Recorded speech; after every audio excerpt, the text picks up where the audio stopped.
Welcome to the Fit to Perform podcast. You just found the #1 health and fitness podcast for performers, and you are listening to a guest episode during which we discuss the realities of a career in the performing arts with people who are fit to talk about them. Yes, and if you like what we do, please leave us a review, or on Spotify, click that follow button. Also, if you like our meaningful, helpful, and accurate information and you would like to be coached by us, then perhaps Fit to Perform, our coaching service, is for you. Yeah, you can find out more information over on our Instagram, Fit to Perform West End, or on our website, fit-2.co.uk. Do it. Moving on, we have an incredible guest for you today. Yes, we do. He is one of the loveliest people I've ever met. He's just a golden human being. Like, just wonderful. He gets a pass because he's from my hometown. He does. We get into that. We get some full Penarth action. I'm not sure he wanted to get into it. I sort of made him. You roped him into the Penarth action. He didn't have much choice on it, so I'm sorry, Chris. Apologies. We spoke about Wales a lot. No, never apologise for that. I loved it. I thoroughly enjoyed it. I learned a lot about Penarth. I always do. So much for you to learn. So much for One day we'll road trip there in our sunset years. We do need to. In our sunset years. Yeah, it's appropriate for Penarth. Precisely. I didn't say that. You said it in the podcast. Tell us about Chris's impressive CV. Chris has just a relentless CV. Also, handsome chap, looks younger than me. Devastating. Devastating. Yeah, I could feel your devastation. I was like, when we discovered that. Yeah, he's done so much stuff.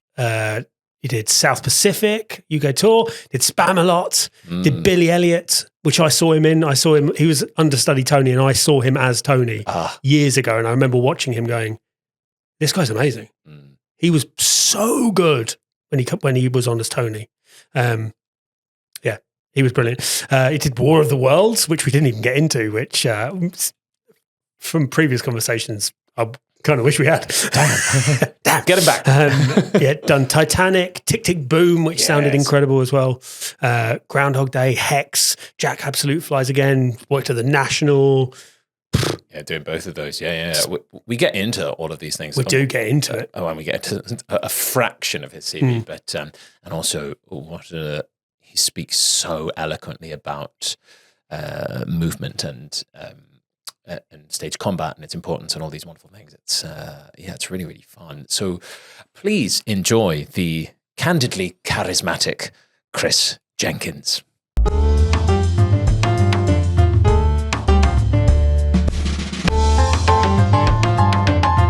It's fit to talk. Is Bobby happy? Not quite. He's never happy. Is he never? Bobby is never happy. Wow. It's kind of true. What a sad... Wow. And on that note, let's end it there. What a sad look at my life. Is Bobby ever happy? No. Good episode. Good episode. I think we should continue from that point because I think it's funny. Okay, fine. All right. Sadly, Bobby gets to decide what gets kept in and doesn't. So. That is true. I'm in charge. So he'll probably cut that now. No, I probably won't. I'll probably forget. Well, we'll find out. So, hi, Chris. We've not met before. Hello. I'm Steffan. Nice to meet you. And nice to meet you. Really, really doing this live. Usually we've done a little bit before. And we have met before. Just a little bit. A little bit, yeah. Just a touch. Somewhat. Somewhat would be a good... I have been in the same room as you because I have watched a show that you were in. Okay, that started creepy, but ended well. I've been in the same room as you last night as you were sleeping. I observed you. You're very peaceful. And on that note, we have a little task that we ask all guests on the show to try and accomplish, if you are so willing, which would be to, at some point during the podcast, try and tell us a lie. Okay. Would you be willing to attempt this? I love lying. Chris, we do it's for a job. my job. Chris is going to smash this. Okay. Don't say that. He absolutely is. Okay, you've set the expectation high. My expectation is high, so... For people listening for the first time, that's something we like to do, and at the end we will guess what we think the lie is, or whether you've successfully done so, and we like to ask the listeners to do the same thing. See if they do well at actually picking out anything they think is not quite true. Happy to do that? Yeah, let's do it. Fantastic. Well, in that case, shall we start at the very beginning? It seems I'm not going to fall into that trap. I'm not fully staring at your mouth going, what's going to come out next? It's like, I'm not, you was like, don't go try on. and bait me into that. You nearly said it just by like I did rote nearly as well. say it. And so I know the first thing of this I'm going to be excited by. I already know. Yeah, I know. I so, know you know. When Chris, how does the story of your life begin? Well, my parents had sex, I guess. You're not sure, but you guess. They might have. Yeah. Your mum was involved. That's all we know. Yeah. For certain. Yeah. I grew up in Penarth in Ding, South ding, Wales. ding. There it is. Oh, wait, have I lost? Is this QI? No, I also grew up in Penarth. No way. I'm super psyched to hear that. Carry on, and then I'll come back to that. So I grew up in Penarth. I went to school there. And Which school? Stanmore. Yes, I know it well. Yes. How well do you know it? I went to what used to be called Pennegarth. Oh, okay. Yeah, in Cardiff. No, literally down the road. The Welsh primary school. Yeah. My sisters went there. I love I it. did not go there. So yeah, I schooled there until I was 18, and then I auditioned for drama school, and actually my school was really good at developing drama and music. So there were so many people who had went to my school and then gone to drama school as well. So I just kind of followed the same route because I enjoyed it, Yeah. and I got into Guildford. And Well, we've skipped like 18 years here. I mean, we got this isn't therapy. Well, we'll find out. It could be. What do you want to say know? it. That's a really great question. What was that like? So, knowing Penarth very, very well, what was it actually growing up there like, being interested in musicals? Or were you interested in musicals when you were a kid or not? Yeah, my parents did take me to the theatre, but when I was in primary school, I played the cello and I was in the choir and the school orchestra. And I really hated my cello teacher. She was really hard and not much for creativity, which is so ironic. And then when I went to secondary school, I wanted to carry on the cello, but I had the same teacher. It was a peripatetic teacher and she was teaching there, so I stopped. Yeah. Which is a real shame because I really love the instrument. But because the music department and the drama department was so good at Stanwell, I continued kind of my musical education of being in the choir, and I had singing lessons there, and I picked up the piano, not actually, but started playing it. And Woody, very impressive. At a young age. and they did musicals every year. In year 8, everyone had to be in the year 8 musical unless they had written permission from their parents to not be in it. Wow. Which is, it's quite authoritarian, but with creativity, it's a great way of opening people up to being creative if they've never done anything of the like before. Well, if you have to do sports day, why shouldn't you have Yeah, to do... that's true. Yeah, I never thought about it that way. Like, You have to do sports day. Yeah, so that's why very shouldn't true. you before? Yeah. But because they had a kind of pedigree of doing shows every year anyway, they had been self-funded and they had created their own auditorium, which is like 400-seater rake seats, a pit for the orchestra, which the school pupils from the school who were playing, and flies and stuff, so you could fly stuff in. It was ridiculous. Yeah. So we did amazing shows. It was the first school in Europe to do Les Mis, and I remember that. it was a great school to go to for people who were into the creative arts, but also if you weren't in the creative arts, you got the transferable skills from them, even if you didn't follow that career path later through life. So I think I owe my career to the teachers there and the tradition that they had set up and the money that they had earned to provide the facilities. So because people had then gone to drama school, gone through the schooling like I did, and then gone to drama school, the door was like, the path was set. So it could be done. So that's why I auditioned for Royal Welsh College, music and drama, and then Guildford. And I already had some kind of like semi-professional work lined up after my A-levels. I didn't get into Royal Welsh, but I got into Guildford doing musical theatre and had a full scholarship. So it was like, well, I guess I'm going here because it's so expensive to go. And I had a dance and drama award, which doesn't exist anymore, unfortunately. And it paid for, 90% of the course fees. And we wouldn't have been able to afford to do that otherwise. Yeah.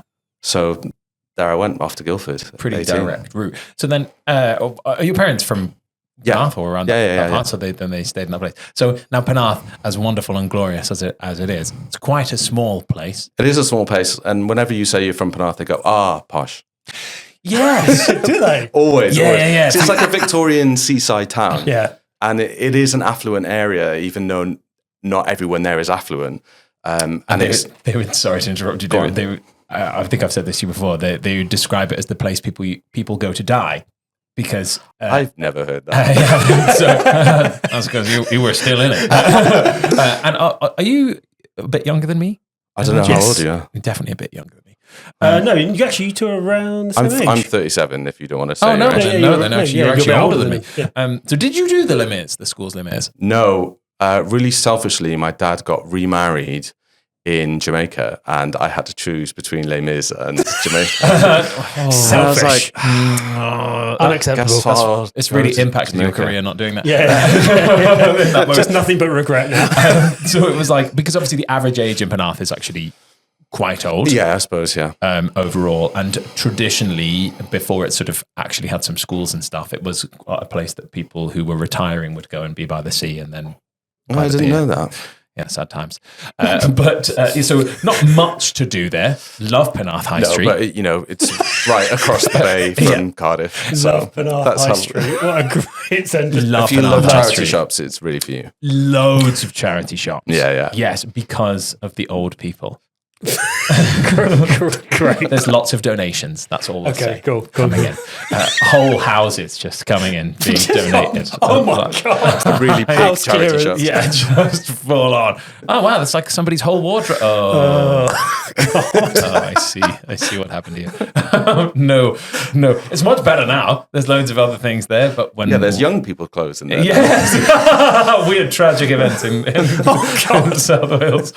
Maybe, who knows? There's a great Indian restaurant on that's called Mint and Mustard. Have you been? No, I haven't. Oh, is it off the roundabout? Yes. This is great for everyone Is listening. it off the roundabout? Yeah, there is one roundabout. It's insane that he knew that, and the answer is yes. I can't remember what it used to be called. It wasn't Mint and Mustard when I was It there. was taken out. That was something else now. Yeah. It's super. Yeah, you need to go. Top recommendation, guys. There you go. Yeah, if you're in good times. Penarth, Mint check and- it out. Oh, I stand by that recommendation. 100%. If you're visiting your grandparents in Penarth. Yeah, which is realistic. Anyone listening is like, I bet it's not just old people. That is where my grandparents live. Yeah. Okay, cool. But as you say, just over the bridge from, Cardiff Bay. Yep. Although you can't walk across that bridge. No, you can't, but you can go across the barrage, which is a very nice walk. It is a very nice walk. It's a hefty walk. It is, but, exercise. That's why we're here, right? Get the daily steps in. Yeah, let's get those. That's your 10,000 steps. yeah, walking across the rack barrage. up those steps. You ever walked that barrage? Done a show in the WMC?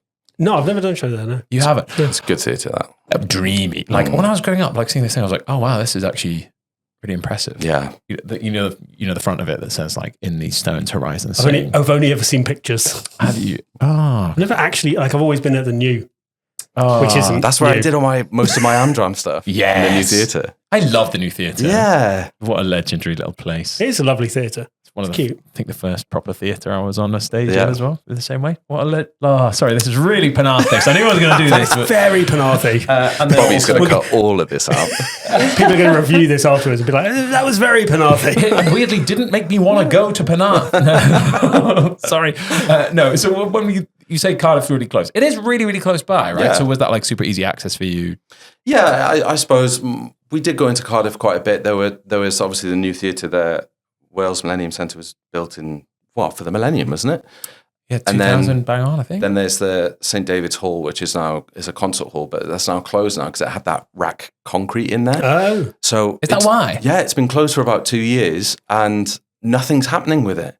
So with the disputes with the WNO and that concert hall closed, The arts in Wales.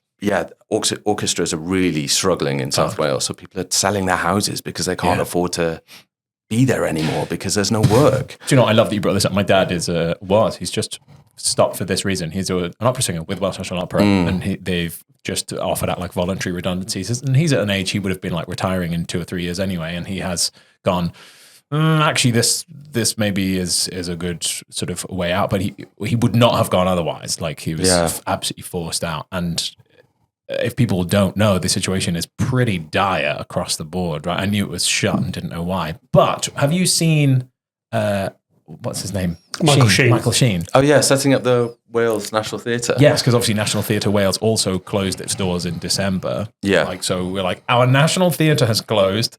They're like, the biggest hall that we had for concerts has also been shut for 2 years. Yeah. And Welsh National Opera is literally half the size it was and not doing well. Yeah. We're like, okay, cool. Yeah, it's a real shame that the kind of portion of funding isn't going to places where things are collapsing as a whole, as like a sector in an area.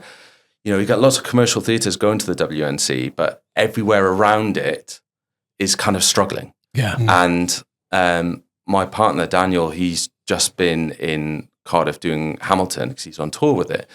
And I've pointed out to him how he will notice how Wales has far less investment in infrastructure in general.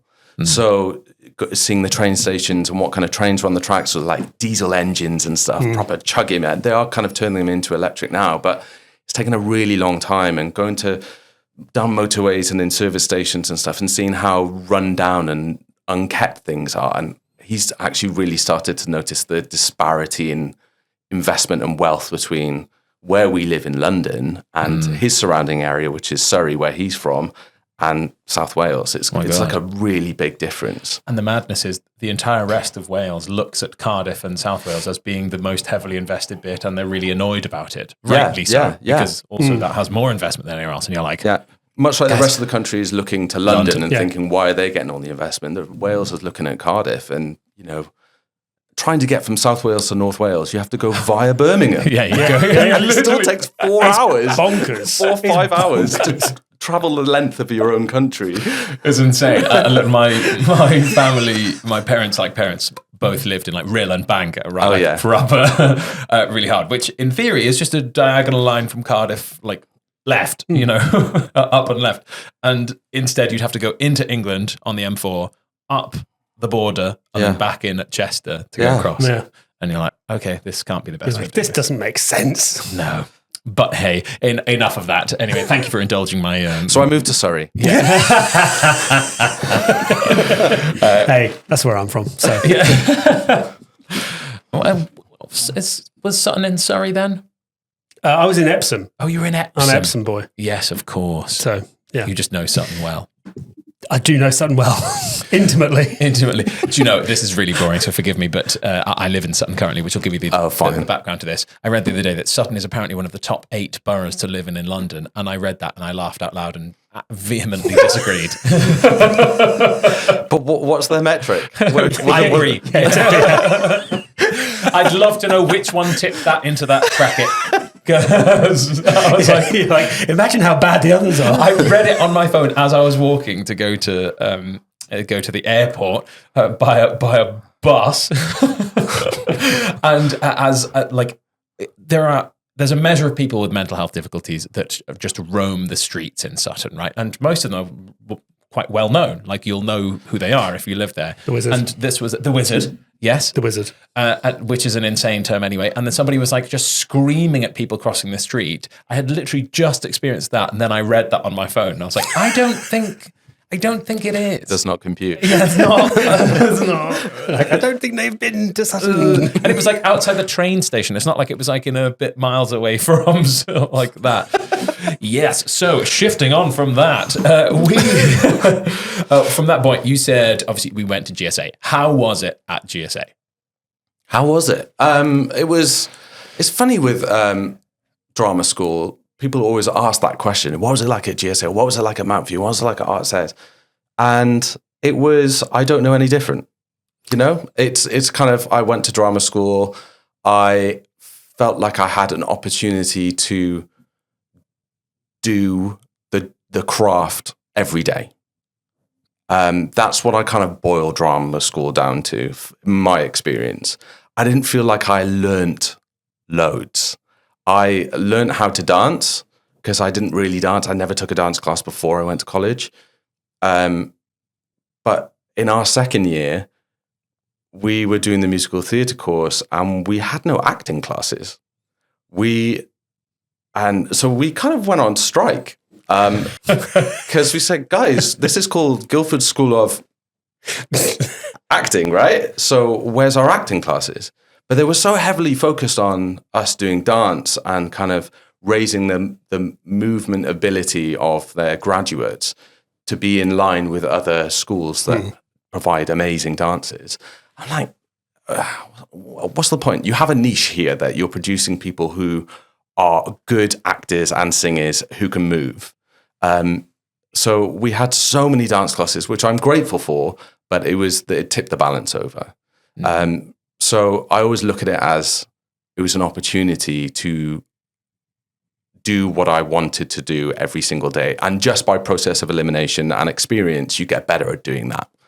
And you get put in different situations where you are made to feel, put out of your comfort zone. I was going to say made to feel uncomfortable. That's not true. You're out of your comfort zone so that you do kind of figure out how to do things a bit better, or, do things in a different way, and you grow and you learn. I met some amazing people there, and it was a good stepping stone into the career that I have. I wish drama schools would teach the business of this career rather than just the craft. We're taught to how to perform and how to be in a rehearsal room, but we're not taught how to deal with agents, contracts. You have maybe one tax class where an accountant will come in and boringly, just kind of vomit long words at you that you have no idea what they're talking about, really. And the tick is done. I kind of wish that we were taught the business aspects of this industry as well. I know there's a lot to get through with the craft and changing mindsets and learning multiple disciplines. But those things I think are really important to the longevity of our career. Forgive the sound effect. Bobby's belly. That is I am hungry. Now rumbling. It is true. Chris has heard that sound many times. Our studio is currently having some work done outside, and it may be that the microphone's not really picking it up, but if you can hear that in the background, that's what it is. Oh, it's picking it up. I hope it does. It's ASMR. Yeah, a little. And we'll all just whisper from We'll just cut that bit. Really commit. And put that on TikTok.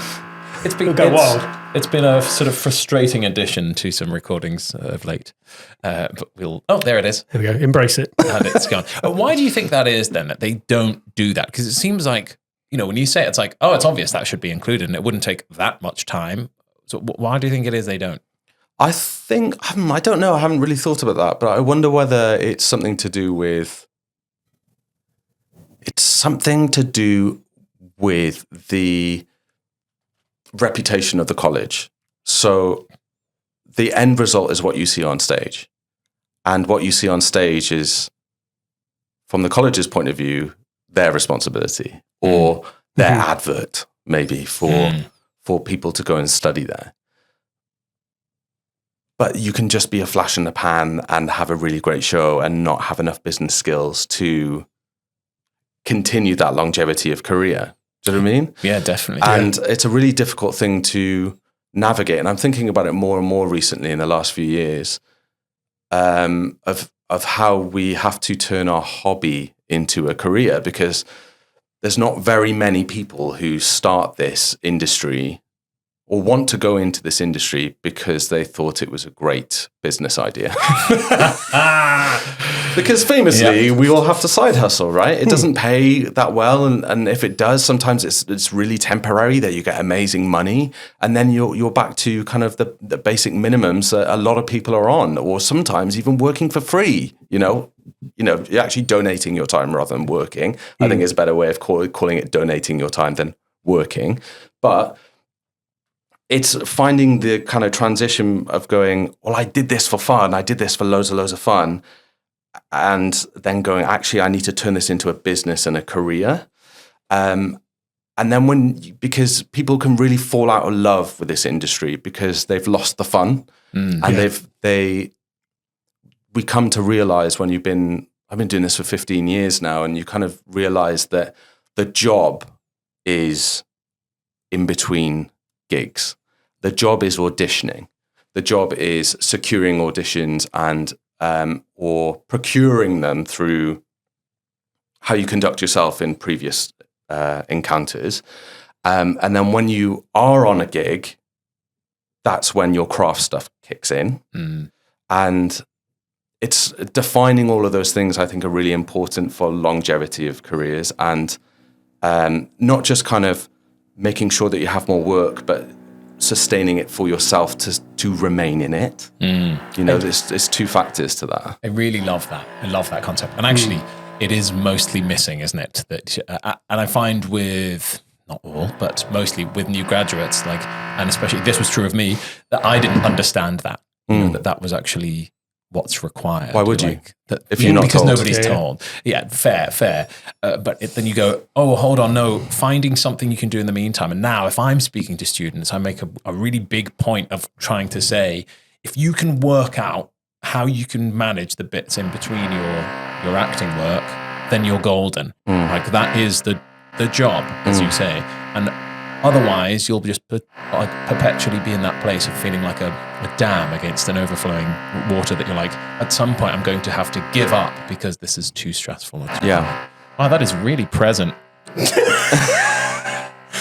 They are really drilling today. We usually like to sort of skate over it, but that feels like they're drilling a tooth out of my own head. So sorry. It's inside us. So to people listening to this, if this is your first episode with us. It's one of those balance things of having a creative outlet as well. Because if you're not getting the gigs, which happens to everyone, you're still craving that creative outlet, and that used to be your hobby, and you're not having the opportunity to do it anymore. So you need to have other hobbies.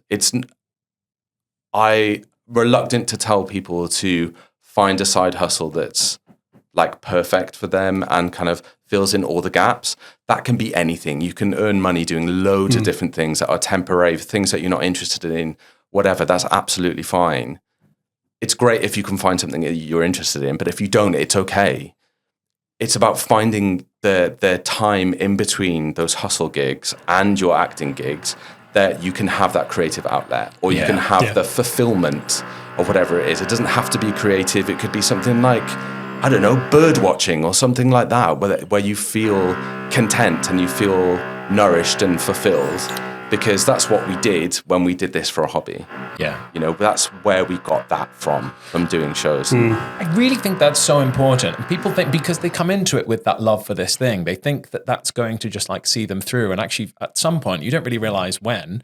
You still love this thing, but it is your job. And it does when you're doing the show. Yeah. But then even when you do a show, if it's 12 months of a show, 4 months in, you're like, yeah, I love doing the show. But you need something else that is like, oh, I'm excited about this thing in some way. And if you don't have it, because shows can be really stressful. Technical periods and preview periods, rehearsals and stuff can be really, really stressful. And if you pin all your happiness on these jobs and you think you're going to be really happy, sometimes that just doesn't happen. And you need that outside de-stressor to go home and do the thing that you love that helps you to enable to do your job, I I mean, can we do anything about this in the edit? I don't know. We'll find out. We will find out. If you're listening to this and there's no background sound in this, then Bobby has committed some act of wizardry. Then I should have stuck with my original career. As a music technician. if that is true, and if I managed to remove all the drilling, then I should have stuck with my original career. It is full on. For some reason, it's really bothering me today. It's because you're saying such interesting, fantastic stuff, and I feel like I'm at the dentist, which is upsetting. Now, shifting on from drama school, then, and we move on, and we suddenly have this like long, lovely career. When we were looking at your spotlight, I was like, oh, I had to click show all here, to go and see extra stuff. At the start, I was like, okay, cool, and then I was like, oh no, there's loads more on here. What was like the first like gig that like scared you a bit? Oh, that's a good question. I suppose one of my first gigs was Midsummer Night's Dream, and that was tough, you know, like the drilling. And that was with Rich Tunley, wasn't it? It was, yeah. Productions. So I love Rich. Yeah, it was such a good job to do because Shakespeare wasn't something we did a lot of in college because famously we didn't have acting classes. So that was a really Why do that? Why would you don't need those. Guildford School of and just GS. GSO with the question mark. Oh. I mean, okay, cool. So that was tough, and it was very rewarding as well. And I did loads of stage combat during college as well. All my half terms and stuff, I stayed behind with my mate Pete, and we did loads of our assessments together. So I kind of did some fight directing on Midsummer Night's Dream as well. Who did you play? You must have been Demetrius. Yeah. I think I actually don't remember. You tell me. Was I Demetrius or Lysander? Demetrius. Great. I was fan Derek, so we'll take that again. Yeah. And I was Demetrius. Best part. Yeah. For a guy. Thank you so much. You're like, I know. You're right. Which is and that was a bit scary because of the... Yeah, that was scary. And then I suppose the next one would be wasn't scary, but it was really challenging. Was I ended up joining the Royal Opera House as part of the actors there. So they have the principals, they have the young artists there who are all training at the Royal Opera House, and they play the smaller parts and do some understudies. Then they have the chorus, which are the only people that are contracted in-house all the time. And then they have actors who are contracted to do individual shows, productions. And the first one we did was Aida, and it was a brand new production. And I was in there because there was lots of fighting in it. And so it was a brand new production, Aida, famously Egypt, and David McVicker, the director, decided to get rid of Egypt. And now opera audiences are purists. Quite a lot of them are purists. I wouldn't say all of them are. They want to see traditional version, yeah. Yeah, they want to see people in pharaoh costumes and a sphinx and pyramids and stuff, as Bobby well knows. And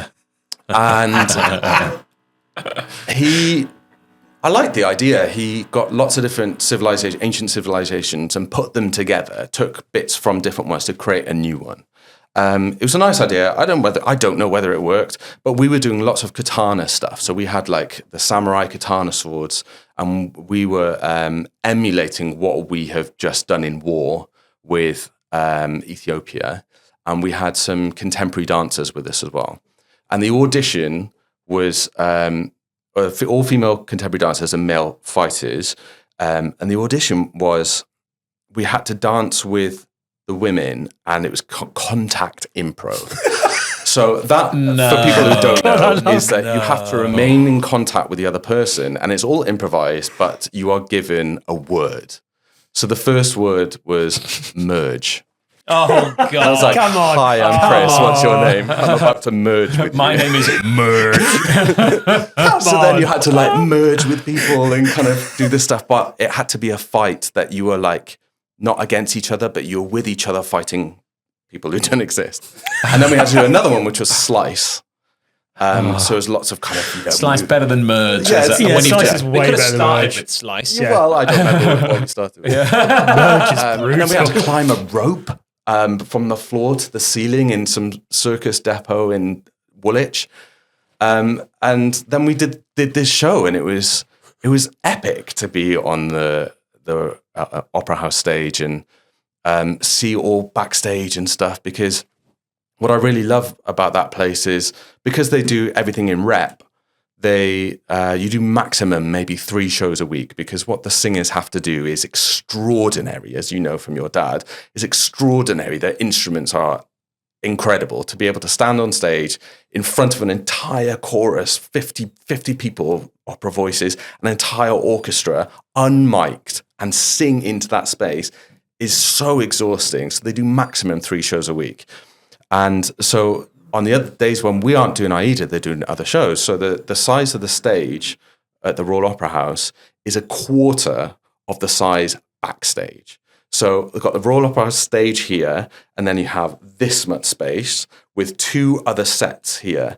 And what the crew do at the end of the show, they lift up the set, they open the big door on stage right, and they just slide it off, and then they slide this one in at the back, open the big door at the back, slide that one in, set up that show for the next day.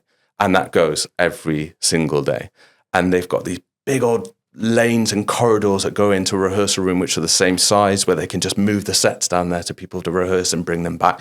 Absolutely insane. Nice. So I did three productions there, and that was really, really wonderful to be on that stage and have almost like really low responsibility because I'm not singing. Oh God! I don't know about you. Like, I remember being a kid and being in a rehearsal room with opera singers for the first time in that thing, and hearing a chorus like sing, and it, you know, in relation to a theatre space, a small space, and hearing them, and you're like, I think I'm deaf. Yeah, like you can't. I couldn't hear the orchestra because they were so loud. It was reverberating in my chest. Through you. And people don't. I think so. If you come from an opera background, or you've done a professional opera in that sense, and you've been in that rehearsal process with them, then you'll know what that experience is, right? That's how I grew up. So for me, like a sitzprobe is like very, very quite normal, and at that point. And then when people now hear a musical and they go to the sitzprobe and they're there with the 12 members of the ensemble singing something in musical theatre style, and plus the 6 instruments that are playing, and they're like, wow, this is so like magical. And I'm like, it isn't though, is it? And that's privilege, everyone. Well, yes, no, it is. And I'm so lucky that I was in that room. Not to shit on your musical. Look, there's a reason I chose to try and do musical theatre instead of opera.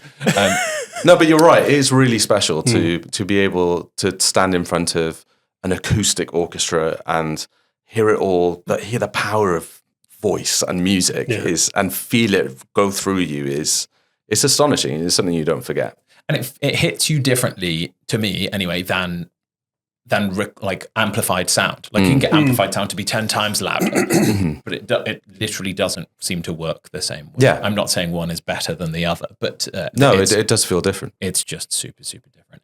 I love that. So we've got a clear history of some physical stuff coming in. Yes, here now. So you realised in drama school that you were quite good at. I was good at it, but I also loved it. Okay, I loved it. I loved the merge. Slight section. I really like the moments where there are moments in performance that really are special, and they have great value. They're monetary. They're currency. And with stage combat, they're really prevalent, they're obvious. And whenever I've taught it to people, you know you've done a good job when there's abject silence. Or there is and you know you've sold it. You know you've created the magic. You know for that audience it was real. And that's the really exciting, palpable moments that you can go, there, that was it. And it's just lining up the right thing. The reaction is perfect. Getting punched or something like that, or like the hit on the chest for a punch is called a nap, when you make the perfect sound and then the reaction is perfect and a follow through, the setup. That moment where there's that held silence is so magical to me. And that's what I was really excited about with Stage Combat, because we were used to doing choreography, dance choreography, and you're stuck to beats, you're stuck to music. With fight choreography, you're not. It's completely free. And you can set a rhythm with a partner, perhaps, but it has to be born out of acting. It has to be born out of motivation.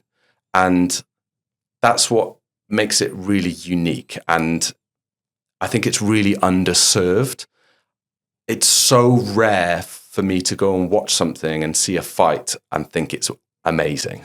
So true. It's so rare. And it's always like the director or someone has gone, oh, can you just come up with something for them to like do here? And then they know these 3 punches that they've done in different things, and you'll get just a sequence of stuff and you're like, so I think it's undertrained. I think it's under studied. I think it's undertrained. I think it's underrepresented within a rehearsal process. I don't think it's given enough time. But also, without that training, it takes longer in a rehearsal process. If you have more training, then the rehearsal takes less time. There's more understood, implicit knowledge between a fight director, and the performers. They know what they're trying to get out of it. I know how to solve this for you. All these kind of different things that suddenly make something dangerous. We go to watch something, or things are successful on stage because there's drama in it. That's why we study drama, and so it has to be dangerous.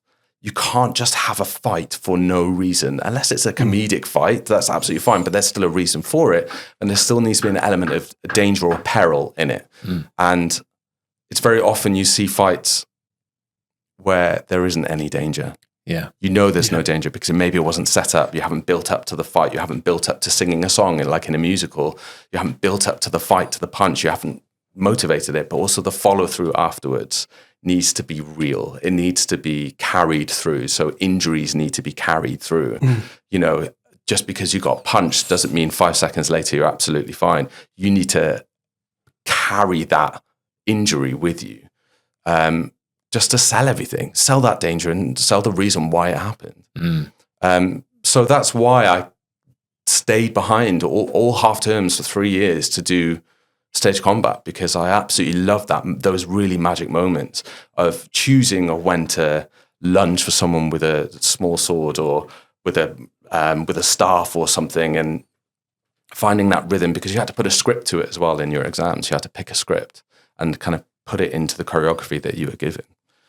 So I haven't done enough of it. There's not enough of it in this industry to kind of make a career out of it without removing everything else from your career. I had an opportunity around that time to become an apprentice and do it full time as an apprentice to a fight director. And it took about 2 years. It was unpaid. And 2 years unpaid. Well, there would be How's anyone meant to do that? It's like officially unpaid, but you would still have some money coming your way, but it's not guaranteed.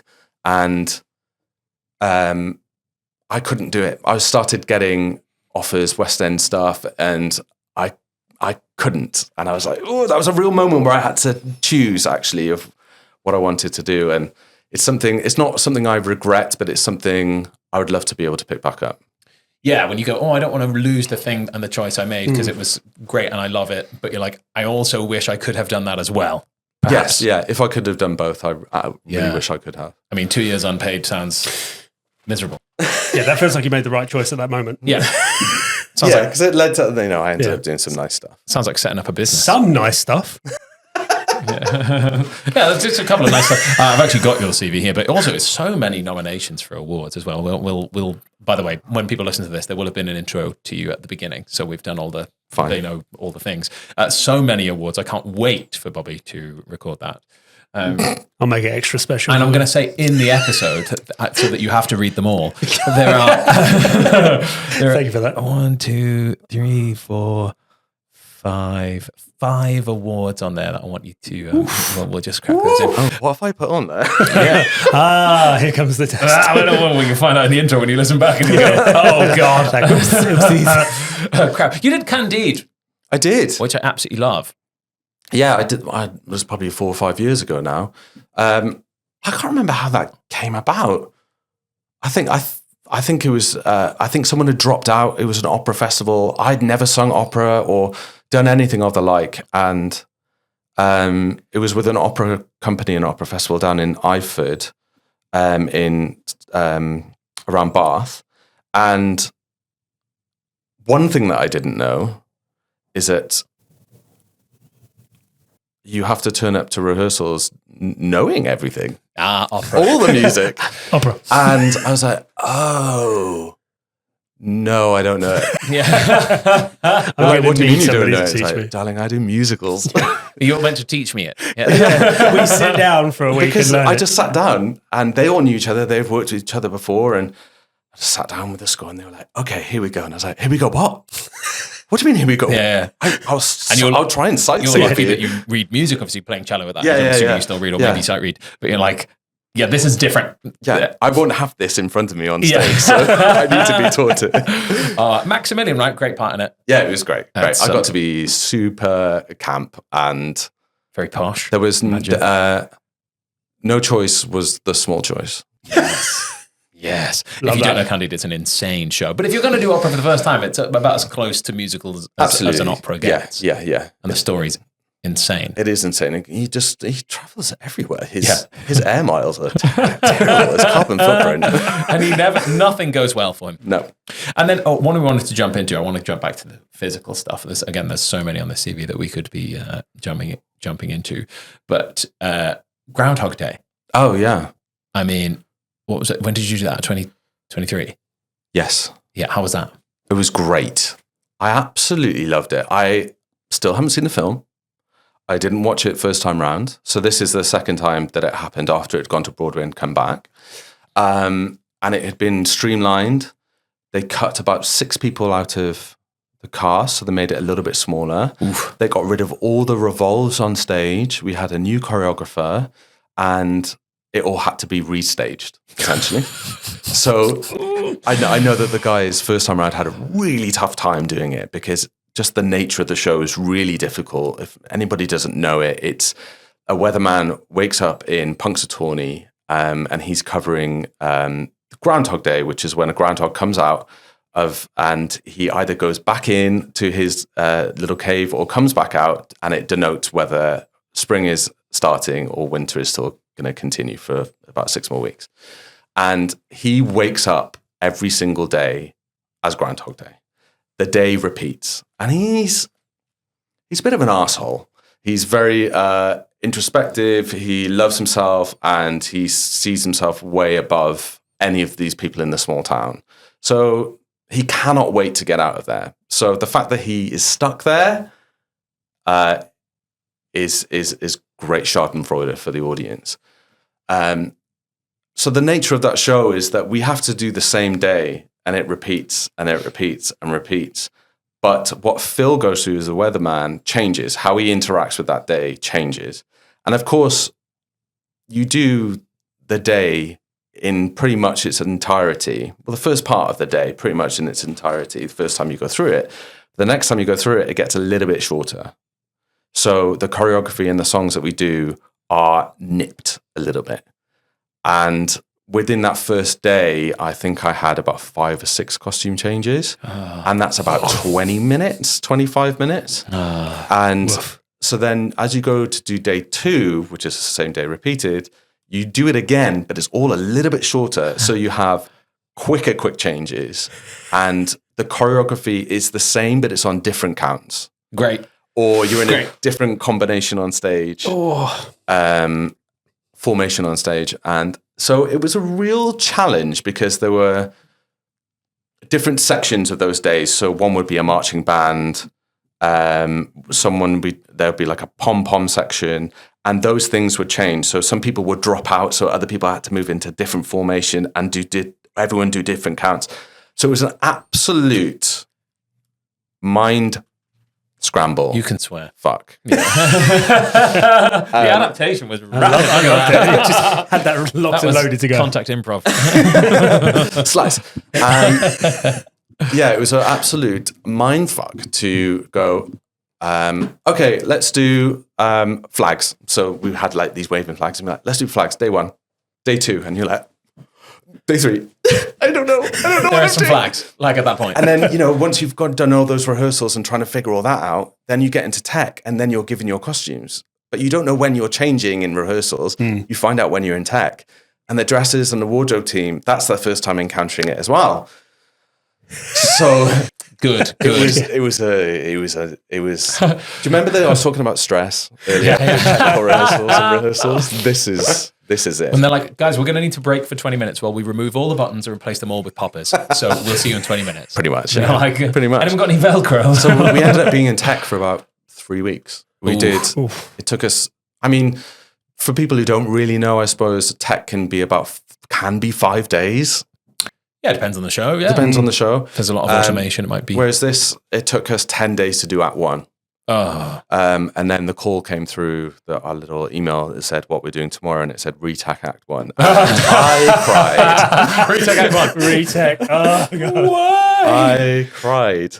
I'm not surprised. That sounds pretty horrifying. It was for an excellent show. Yeah. It was one of those shows that, because I ended up having something like 22 quick changes in that show. And so it was relentless. It was one of those things where it was a train. Once you get on, you don't stop until the end. And you're like, is it done? We've done it. It's over. Great. And breathe. Yeah. And then people would be at stage door and they'd say how incredible the show was. You know, some people would say it's one of the best shows I've ever seen. I would say, okay, I believe you. I'm going to believe you because I was in the trenches and I couldn't look above the trenches to know what the hell was going on. I'm thinking, what flag am I moving right now? Yeah, and there's one point I threw a flag in the audience. Take it home, kids. There was a big old 6-foot flag. I was running across the stage, on stage left, stage right.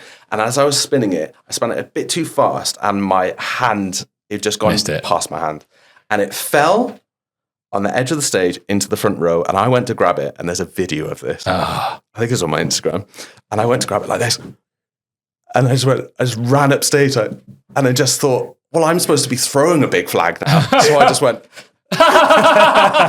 straight stage right. I love it. Picked up another flag and thought, right, I'm going to go on. No one's going to notice. And I came back on, and that whole corner of the audience went, and Lizzie, the choreographer, knows what I'm like. And I will want to be consistent for the repeat of the day. So I will do that again for day 2. Yeah. But she texts the company manager and stage manager saying, tell Chris not to throw the flag in the audience. Because you're like, no, it happened on day 1. Yeah, like, I'm not ruining the magic. There's purposeful mistakes in the show as well in day 1. People drop a pom-pom or something happens so that the audience know that the day has been repeated. Yeah. They think it's an accident. An actor accident in day 1, and then they see it and then go, It's clever. Oh, they see the real life kind of happen. Which is more like real life anyway, which is such a winner. And then there's so many we could pick out from this, and I want to talk about the physicality of them in a second. But obviously, you managed to tick off at something that I think a lot of people put on their bucket list when they're starting out in the industry, right? Or even actors who've been in the business for 40 years will go, oh, I really want to work at the National. Oh, yeah. Yeah, that was one of those things. And it was a real last minute thing. Lizzie from Groundhog Day, who's a choreographer, this was before we worked together on Groundhog Day. We had done a panto before in Woking. And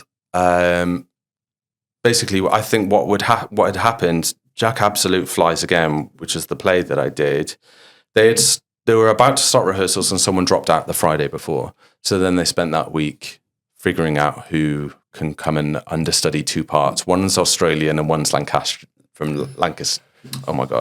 Lancashire.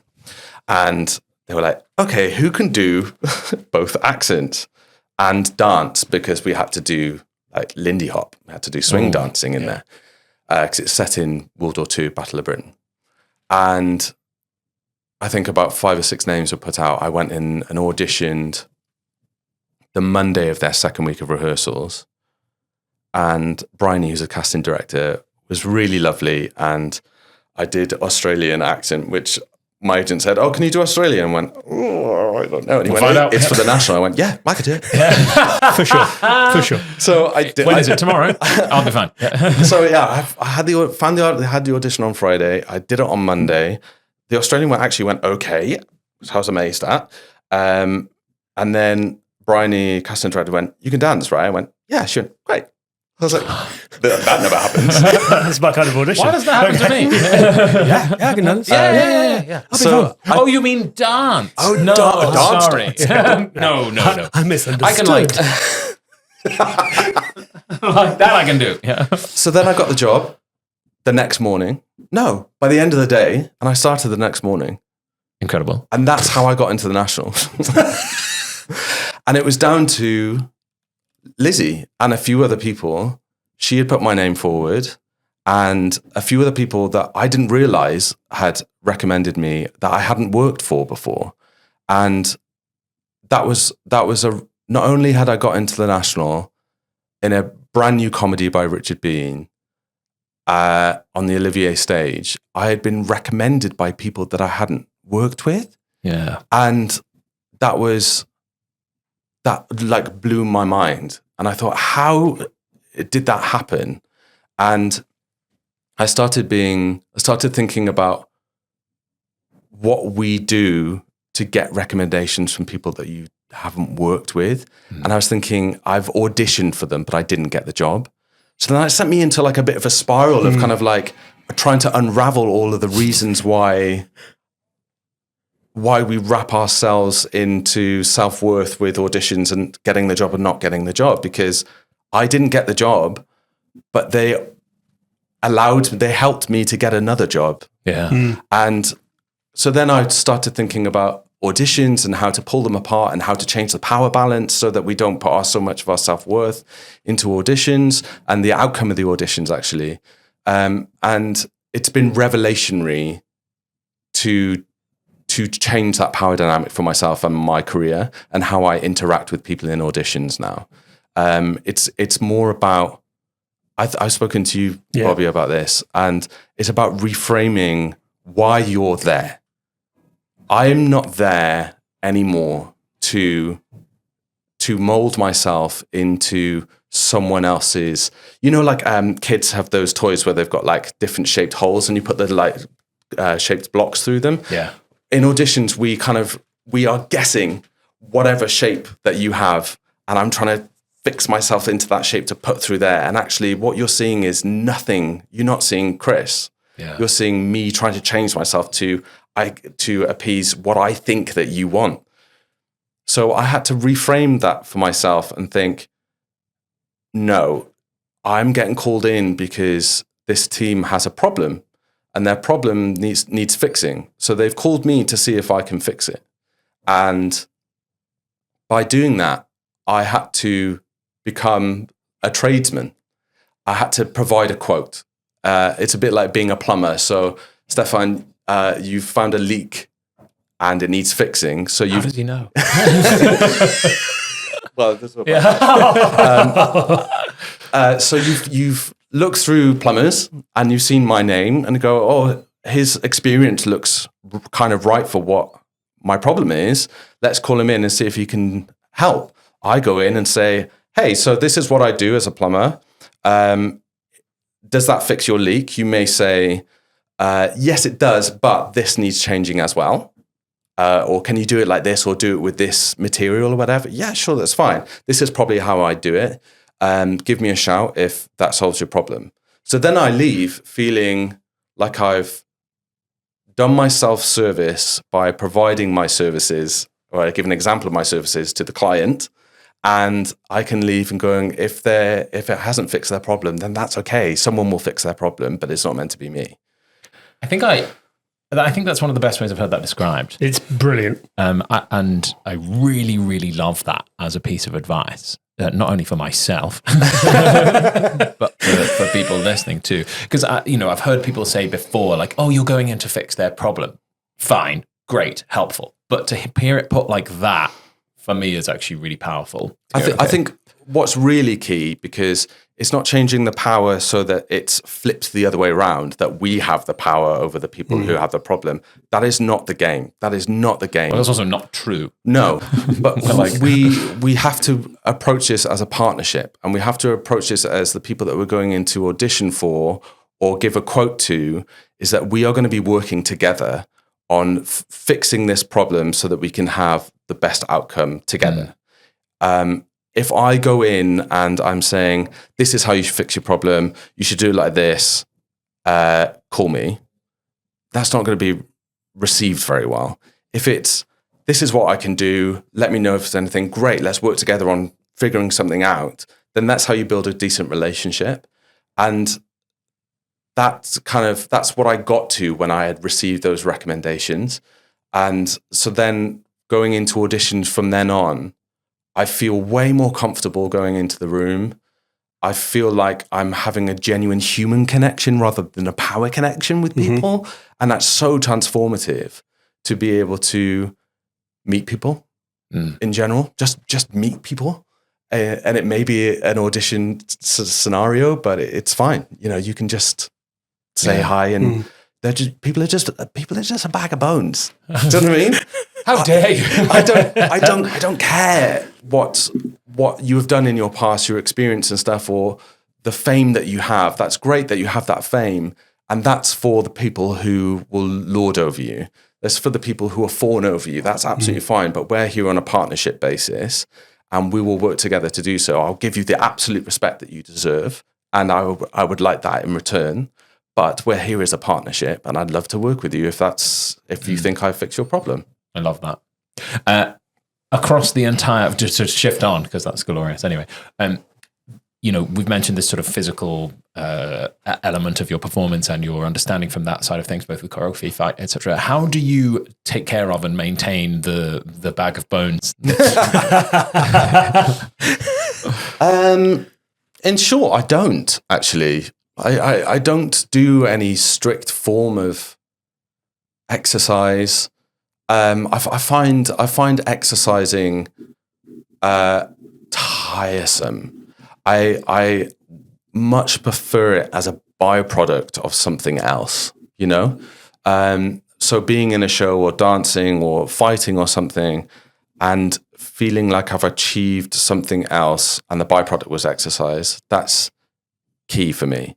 It's motivation, I think. If I was to do exercise, I need to be motivated by something else.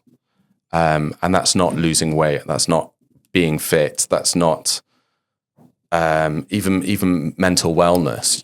It's because I have my outlets in other places, like I've spoken about before. So in short, I don't. I suppose I have to maintain myself somehow. I love walking. I love hiking and stuff. So that's a great thing. And the reward is other views. Where you are. And also because you've worked almost every day of the last 10 years. Lies. That's the lie. That's the lie. Is there anything about the industry or fitness or health and wellness or anything at all that you'd like to see get in the bin? Standards. Just like beauty standards of people and fitness standard, beach body, like get fucked. Yeah. Yes. Like grow up, it's just a marketing thing, really. It's just a way of marketing people who have those bodies and monetizing physiques. That's where that is. I love seeing real people on stage. And so when they're not, so that could be anything. That can be someone who is gym fit because they're a real person. And it can be someone who's really not gym fit, and it's just an average person. I love seeing a slice of real life on stage. Hell yeah. And that's what makes it interesting and different. We completely agree. Our entire business is based around that concept too. And also, I find often when we watch shows, sometimes you go, it is physically impossible for you to be that shredded and do the job that person has in that show. And you're like, well, you're actually breaking the reality of this by being at 6% body fat and that muscular when you like work nights, when your character's like that, or whatever it might be. There's been a couple of shows I've mentioned before where that's actually happened. I won't name them here because it's unfair to the people in question. But you're like, but you're actually making this about appearance rather than the truth of the thing, which it sounds like what we were chatting about. You've already just given us some fantastic advice. So without changing your facial expression, if you can, I'm going to look away from you now. And Bobby and I are going to guess whether you have successfully lied, and if so, what we think it is. Bobby, do you think that he has successfully lied? Yes. Yes. You said I would from the very beginning. I just know. Yes. I also agree that he has. Definitely will have lied. But I don't know what it is. I had a thought at the beginning and then I changed my mind. I wonder if it's the contact improv. Yes. Because I feel like the contact improv, he will have known I would have found that funny. Because it is hilarious. Merge and slice after all. Merge. Maybe it's just merge. Maybe that's no. So you're going to contact improv. There was something earlier on. Again, if you're listening to this, then do cast your minds back and see if there's anything. People are screaming. Well, neither of us are looking at Chris. We're both pretty confident he has. Like there was something a little bit earlier on.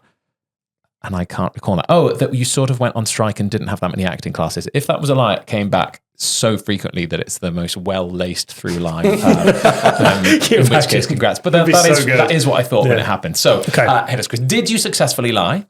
I forgot. Hey! We were wrong as well. Tricked us. In so many ways. I absolutely forgot. When you said that, I was like, oh yeah. So I did merge. And we did merge. That's even funnier then. Fantastic. And you sliced. Sold. Merge and slice. It's time for a game. Oh, we're going to play a game of this or that. So it's going to be a 1 minute lightning round a la Friends. Steffan will give you two options. You got to pick one. Let's try and get through this. I'm going to warm up my enunciation. Okay. Okay, ready? 3, 2, 1, go! Eggs or bacon? Eggs. White bread or brown bread? Brown. The US Office or Friends? Neither. Cardio or resistance training? Resistance. McDonald's or Burger King? McDonald's. Singing or acting? Acting. Cardiff or London? Ooh, London. Yoga or Pilates? Pilates. Family Guy or Love Island? Family Guy. Domino's Pizza or Papa John's? Domino's. Sport or dance? Dance. Alcohol or chocolate? Chocolate. Matching socks or mismatching socks? Matching. Coke or Pepsi? Coke. A place in the sun or a face in the crowd? Place in the sun! Game of Thrones or Glee? Neither. Books or Kindle? Books. Clean shaven or beard? Beard. Personal chef or personal stylist? Chef. Opening night or press night? Opening. Sexy or smart? Sexy. Shower or bath? Shower. Groundhog Day or Titanic? Groundhog Day. Dogs or babies? Dogs. Snakes or badgers? Badges. Theme park or water park? Water park. Running or walking? Walking. Director or choreographer? Director. Bobby or Steffan? Neither. Neither is the best answer we've I think ever we've only had. ever had one neither before. I think I gave you 3. We've never had a neither for Bobby and Steffan. Have we not? I thought we'd had one I don't before. think so. Which is absolutely fantastic. Yes, some lovely That was bang answers on a there. minute as well. Was it? Bang on. Was that the whole list? Yeah. Bang on a minute. Oh, my man, Chris Jenkins. Thank you so much for joining us. Family Guy or Love Island? You'd be surprised. Really? Yeah. You'd be surprised. Okay. I enjoyed the growl as well that came with Domino's. You were like, Domino's. It's never Papa John's. Right, we have this on go. The reason it's in there is because Bobby loves That Papa garlic John's. sauce is in the bin. See, it's I just love butter. That's It's why I love butter, it. It's but not even disgusting. nice butter. It's disgusting. Butter. Also, the What's pizza not is to worse. love? Okay, no, I would eat a Papa John's. So Papa John's, sorry, I know this is dragging on. The garlic sauce, absolutely no. Yeah.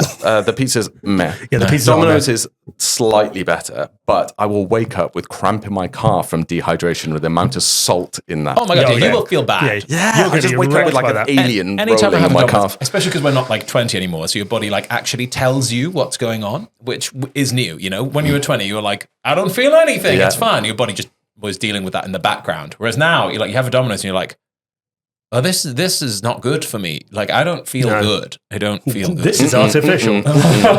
This wasn't food. Also, once you've had a Pizza Pilgrims, there ain't no going back. It's a winner. Pizza Pilgrims. It's a winner. There ain't no going back from that. Talk about privilege. That's like